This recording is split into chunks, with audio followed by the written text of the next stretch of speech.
नमस्कार। सोशल संवाद से मैं कृपा शंकर। आपको क्या लगता है कि युद्ध समाप्त हो गया? आप सोच के देखें, युद्ध कभी समाप्त होता है?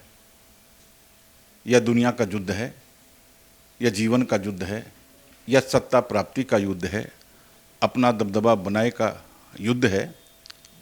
ये समाप्त होने वाला भला कैसे सोच सकते हैं?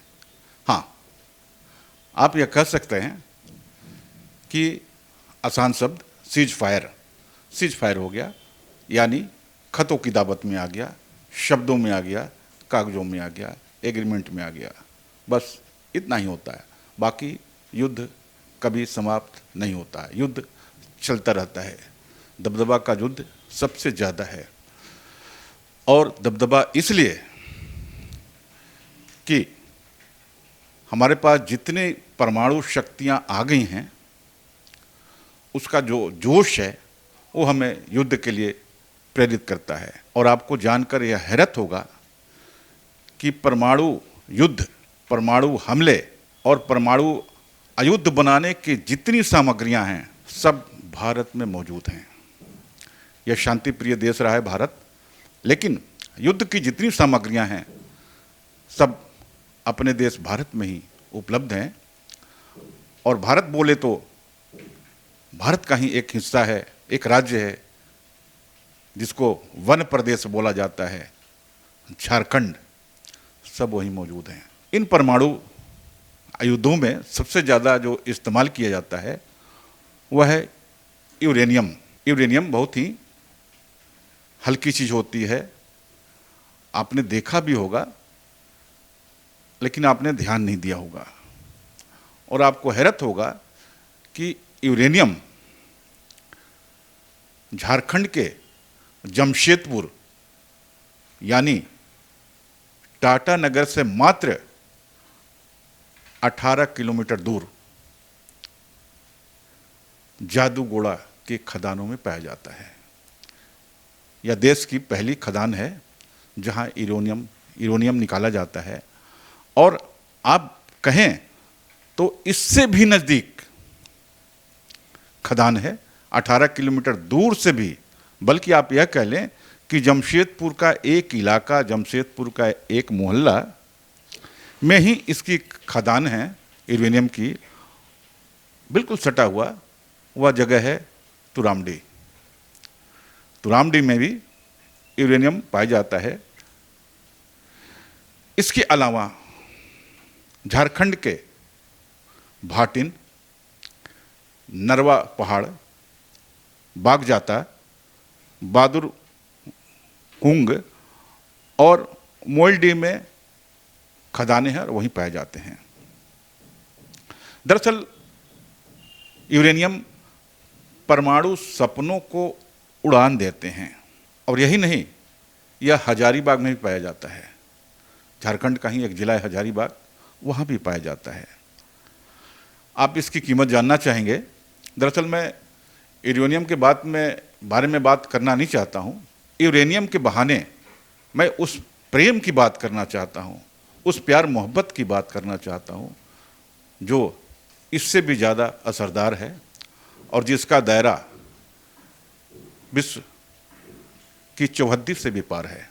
मैं उसकी बात करना चाह रहा हूँ।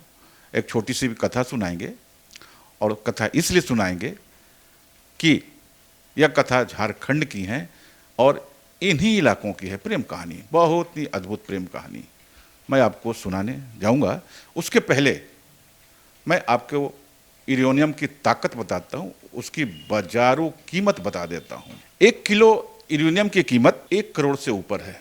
अभी इसी महीने जो युद्ध हुआ इजराइल और ईरान के बीच, उसमें यह खबर आई थी कि ईरान ने 400 किलो यूरेनियम छिपा लिया था अमेरिकी हमले के डर से। और जानते हैं, इससे 10 परमाणु बम तैयार हो जाते हैं। तो यह है यूरेनियम की कथा, ताकत। लेकिन उससे बड़ी ताकत मैं आपको इसी राज्य के सुनाता हूं जो आपको सुनना जरूरी है। जंगल प्रदेश में है, झारखंड में है और जमीन के नीचे है। तो मैं उसी झारखंड की प्रेम कथा जो जमीन के साथ चलती है और जमीन के अंदर भी चलती है, उस कथा को मैं आपको व्यक्त करूंगा। यह बतलाऊंगा कि झारखंड में सिर्फ यूरेनियम ही नहीं है, प्रेम कहानियां भी हैं और अमर प्रेम कहानियां हैं। और ऐसी प्रेम कहानियां जो आप सुनकर दंग हैरत करेंगे कि यहाँ दो नदियां ऐसी हैं जहां जिसमें पानी नहीं होता, उनके आंख के आंसू होते हैं। दो नदियां रोती हैं और जो पानी आप देखते हैं वो दरअसल पानी नहीं होता, वो नदियों के आंसू होते हैं। अब आप यह जानना चाहिए कहाँ पे होते हैं। आपने सुना होगा डाल्टनगंज का नाम, झारखंड का ही एक जिला है, झारखंड का पलामू में ही डाल्टनगंज है। और डाल्टनगंज से बिल्कुल सटे दो नदियां हैं, आगे जाके मिल जाती हैं। एक का नाम है कोयल और दूसरे का नाम कारो। यह बहुत ही प्रसिद्ध लोक कथा है।